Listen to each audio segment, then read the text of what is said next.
Oh, a new intro? Yeah, that's right. We're using new editing software. We're doing all kinds of stuff. Check out episode 37. Here we go.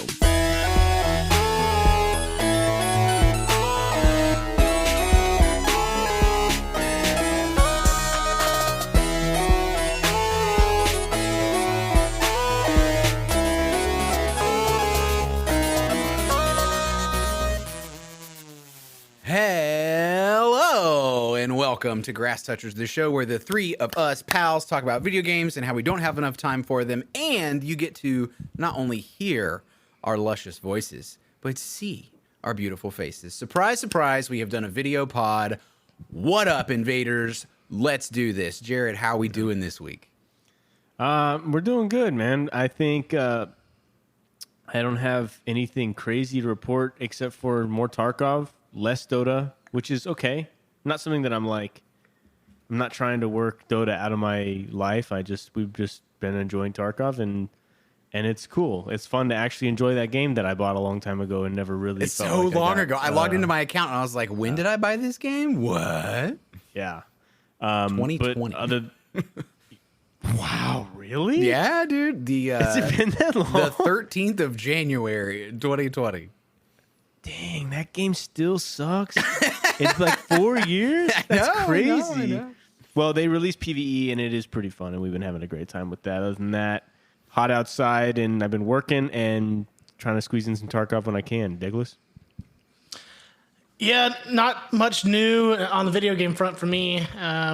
We had our first day of school today. I'm a high school teacher, and my son is growing like a weed. It's crazy. He's getting chubbier every single second I see him. He's Every like picture in that. is so great. Oh my gosh. He's perfect. And so just enjoying being a dad. It's awesome. So that's great. But kind of getting in the flow of school, which I'll talk a little bit about during my my segment here in a little bit. But other than that, not much else new. What about you, Jake? It's Tarkov, you guys, ladies and gentlemen, friends of the pod. It's Tarkov time. It's that time of year. Not only is there a wipe coming up, so interest is spiking, but PvE is it. It's the one. It's what I wanted this whole time. I am over the moon at how rad it is. In fact, after this episode recording session, all three of us are going to be enjoying it, and I can't wait to show Deg the ropes all over again. It's a hard game to sort of master, right, and remember all the things and learn all the things. But this is the best possible version of this game. I'm convinced. I saw a streamer play a little bit of PvE recently. And he was like, hey, I'm going to try it out. Well, how's it different? How is it the same? Blah, blah, blah. And people were in this chat, hey, the insurance seems to be really consistent. So use insurance, or, the bosses are around like basically every time. Watch out. And he was like, oh, that's cool. This is interesting. Okay. And then he played some and he was like, this is easier. I think that's good. I don't know. It kind of feels like it doesn't matter because it's not PvP, because he's all about dunking on strangers online. Like, that's his thing, is I want to play FPS games where I can make you feel bad because I beat you. And I was like, matter? I don't know if matter is the right word to describe online video games where there's no ranking system. You know what I mean? Tarkov, of all things, matters. It only matters if you choose to care, and of course that's the inescapable truth of PvP games, is that whether there's a ranking system or not, whether there's a leaderboard or not, you feel like you got a titty twister from some kid in Bangladesh. It doesn't feel good. Always from Bangladesh, dude.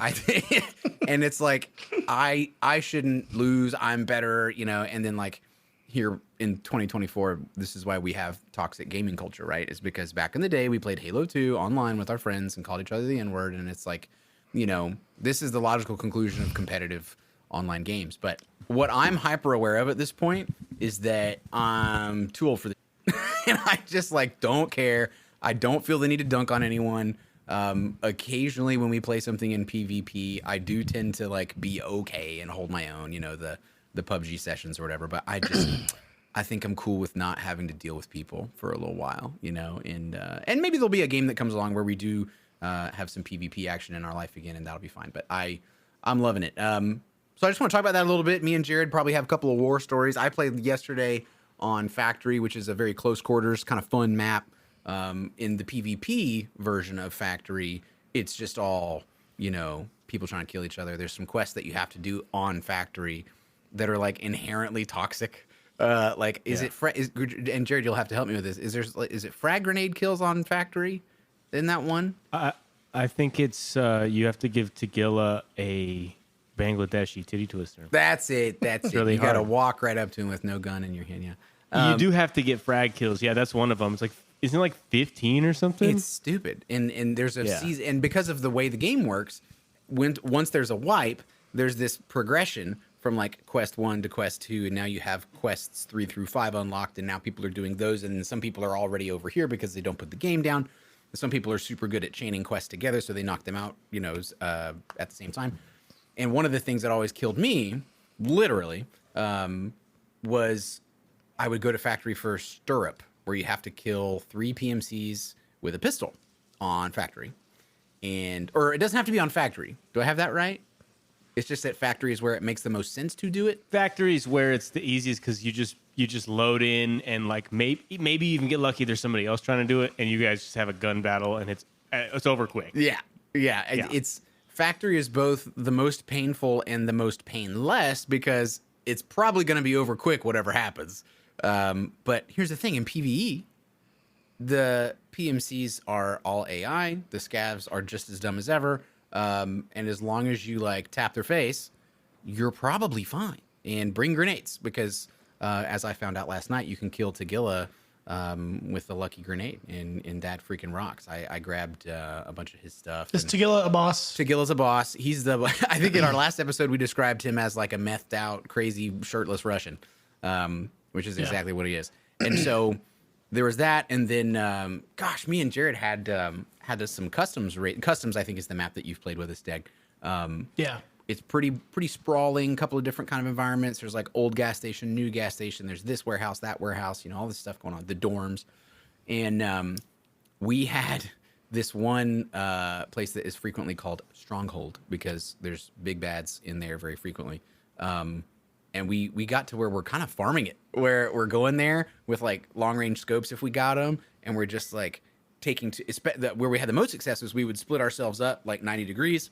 So we were getting a lot. Dude, it was this crossfire that we were like calling them out, got them one down, blah, blah, blah, blah, blah.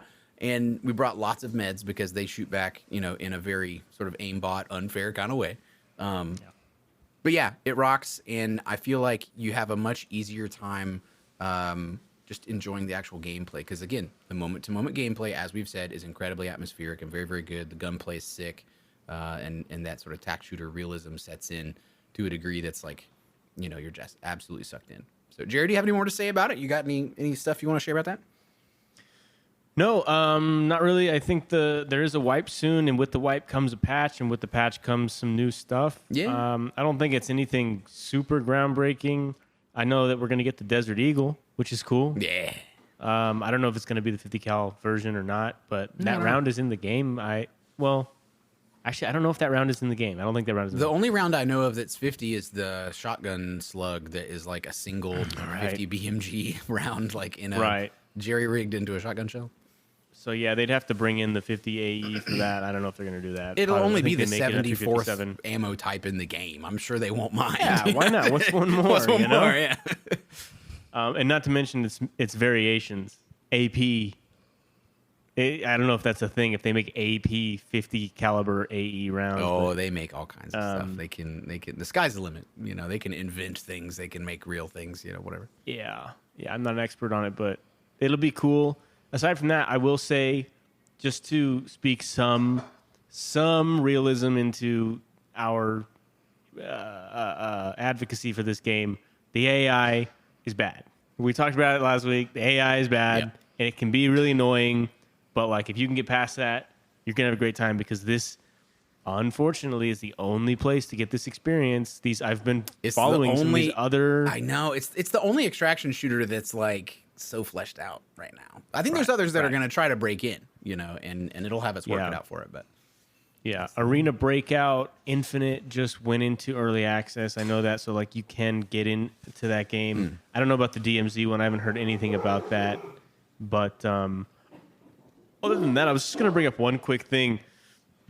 If you guys heard anything about Deadlock, Is that the Valve one? The Valve hero shooter or whatever? Yeah, I haven't looked into anybody's preview, first impression, content creator thing. But yeah, I saw like a headline like there's people that are playtesting it right now. Yeah. Well, I got into the playtest, and I apparently can get you guys in if that's something you guys want to try. But oh shoot! I was just I hadn't heard anything about it until this morning. Yeah. And then I was like, Valve's making a new game, and I haven't heard about it. I'm a big Valve fan, and everything they make is always. I'm not even like a Valve like anything you guys do. You know, like the Gaston, who's the guy that like worships Gaston.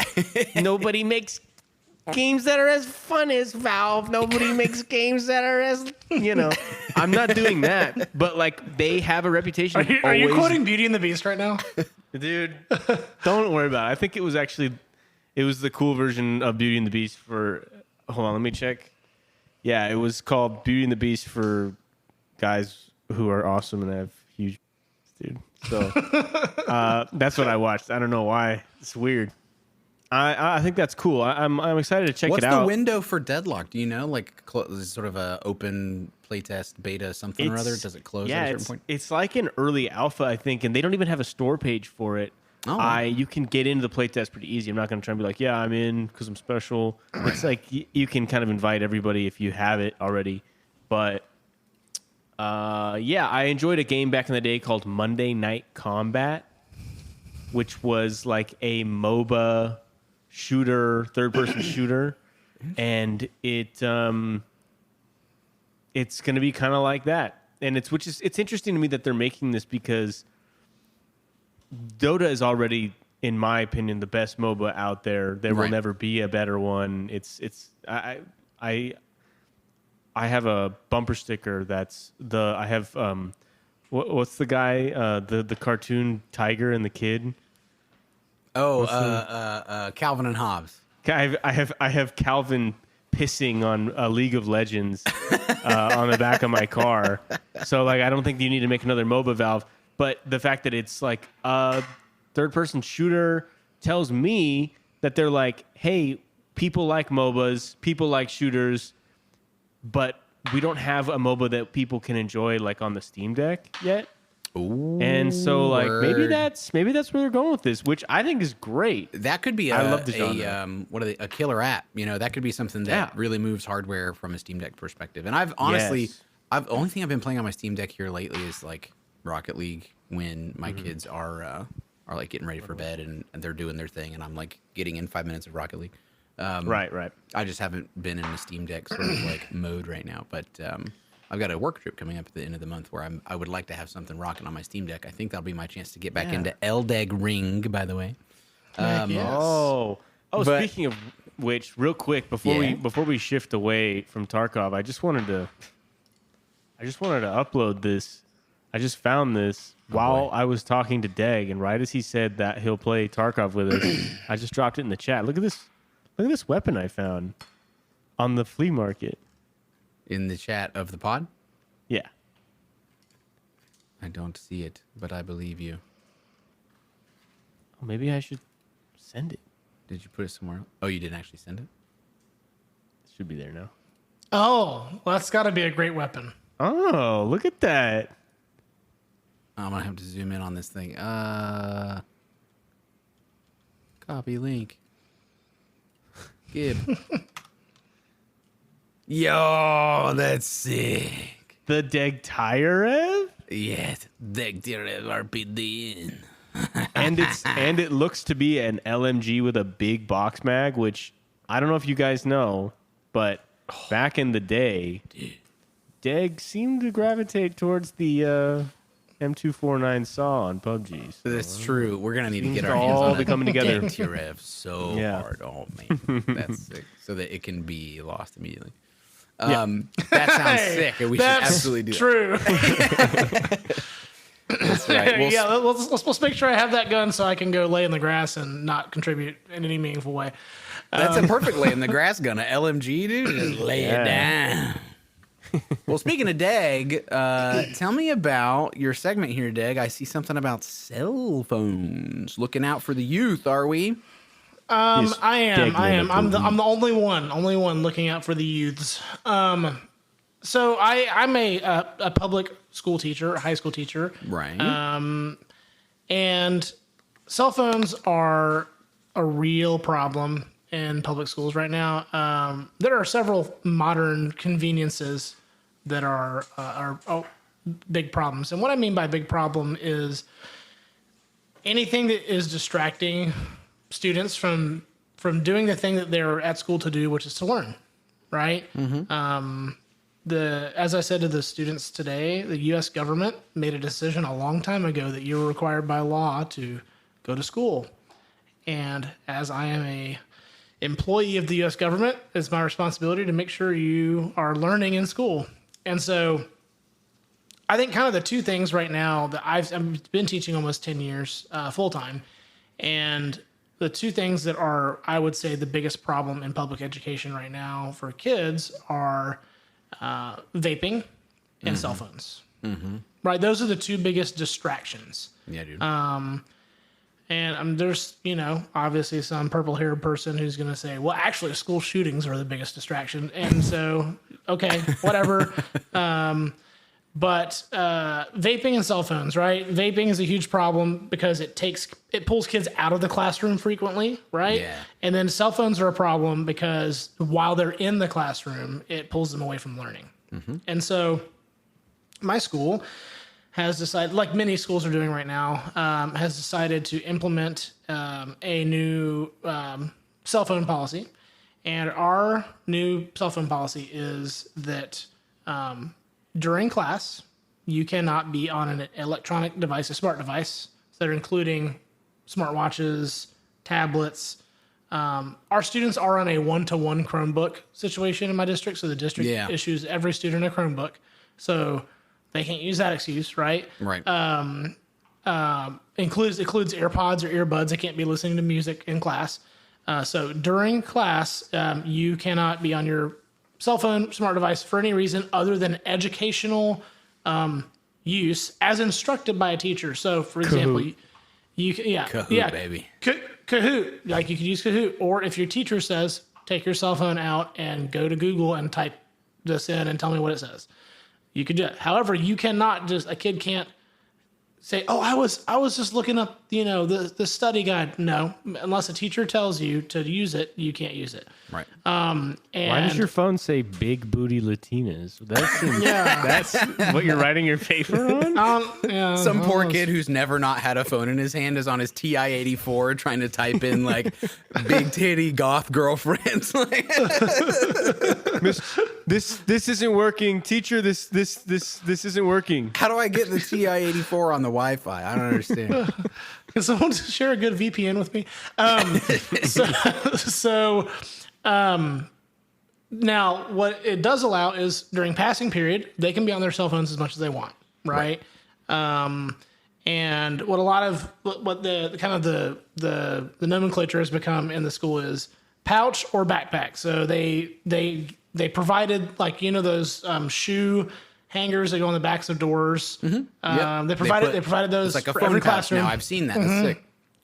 Yeah, so the district provided those for every teacher, and the students, when they come in the room, they are either to utilize that, or you as a teacher can say, just keep them in your backpack, right?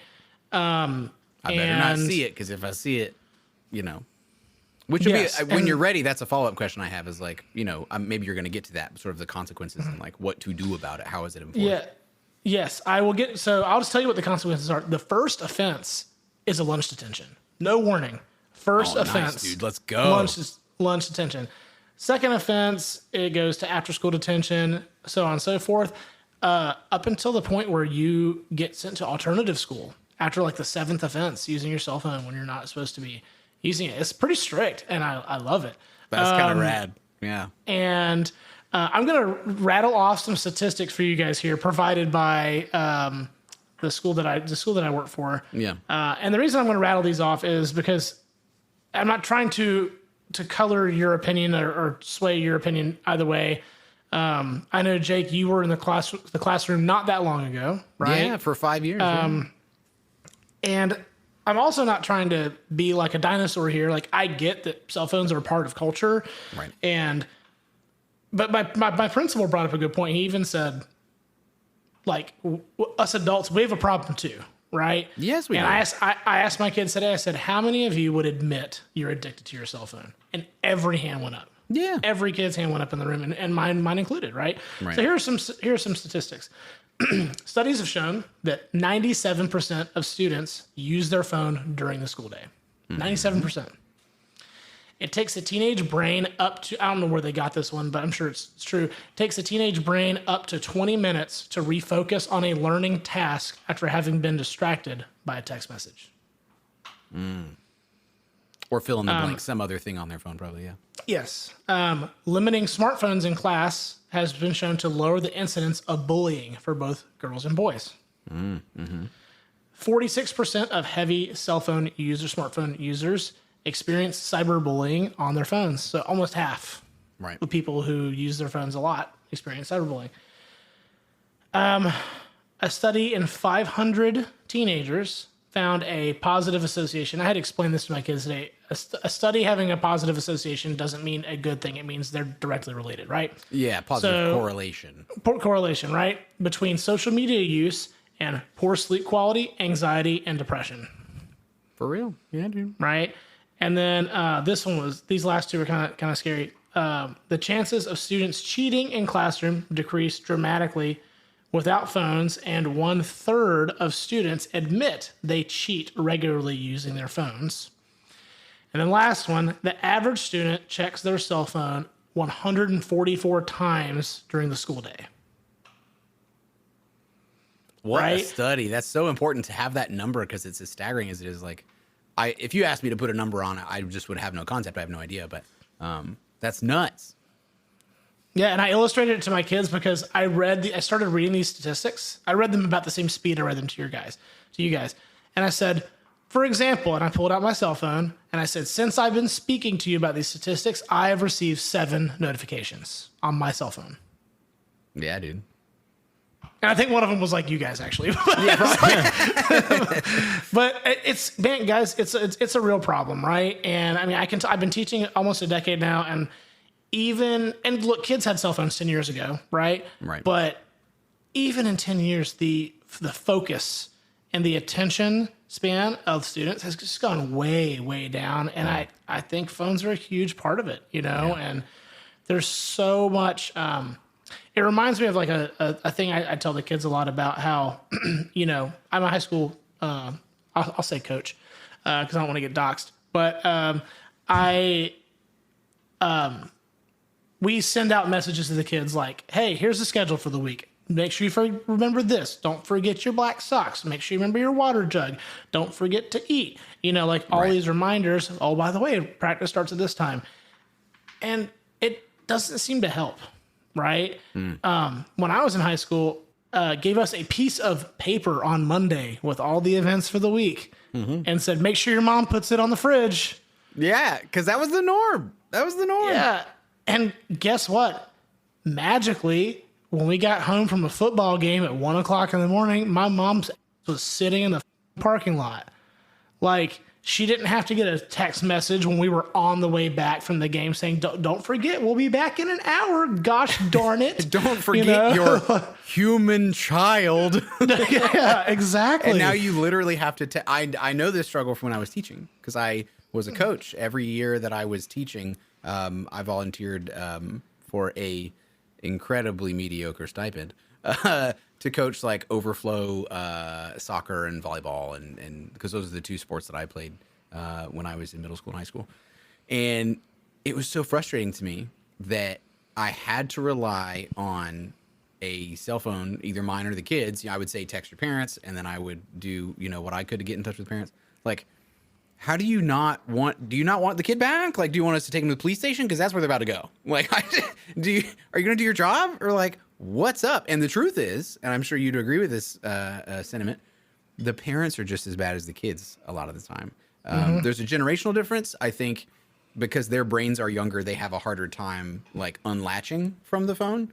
But there's a lot of parents out there that they won't go anywhere without their phone. And I've even had instances when I was teaching, and maybe you've had some of these stories, where a parent will defend their child's use of the phone in a non-educational setting or an educational setting, because they're like, well, I paid good money for that phone, and my kid should be able to use it whenever they damn well please, when they need to. What if they need to get in touch with me? And it's like, what ethnicity is that person?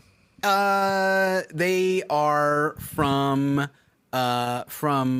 Laos, actually. Really? Cambodia. Wow, that was deep. All right. A Bangladeshi, and that's where Jake received his first Bangladeshi titty twisters when he tried to call young Rajesh on his. I've heard that exact thing said, Jake, but you know the funniest one to me is well, what if there's a school shooting and my child needs to have their cell phone? Well, thank God, Bobby having his cell phone will prevent the school shooting from happening. Right. What your Thank kid's God. A hope and a prayer, just like everybody else, dude. Like, there's been school shootings before cell phones, and whether there was a cell phone would not have changed the outcome. I'm sorry. I would have stopped that. I would have intervened and stopped it. By the way, I just want to do. Like, I want to have a Mark Star, Wahlberg. Everyone's gonna know it was you. A Mark Wahlberg moment and say that I would have definitely stopped that before anything bad happened. But whatever. That's right, dude. Anyway, cell phones in schools. Yeah, so cell phones are bad. There's a Bo Burnham bit in one of his more recent works, where he says, you know, well, he's talking about like Gen Z and these kids. You're developing an antisocial dissociative disorder, and your phones are rotting your brain. So don't come crying to me when you're in your 30s and don't have, like there's this very clear line that those of us that are older than them can kind of see, because we're seeing the research, we're seeing the byproducts, we're seeing the results of cell phone addiction, and it's real bad.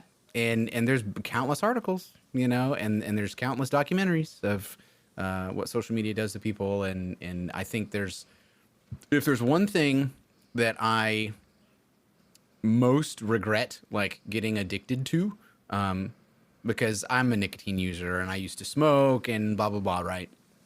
Honestly, it's my phone. Way worse for my body and for my sleep and for my mental health and for my everything. There's so much like the human brain was not meant to know what is going on all over the world.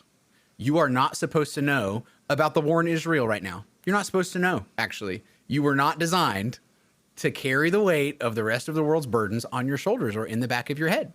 The reality of the phone thing is so harsh when you look at it from all angles, and it's pretty inescapable if you want to like fit in, and that's where kids struggle the most. Everybody just wants to fit in, man.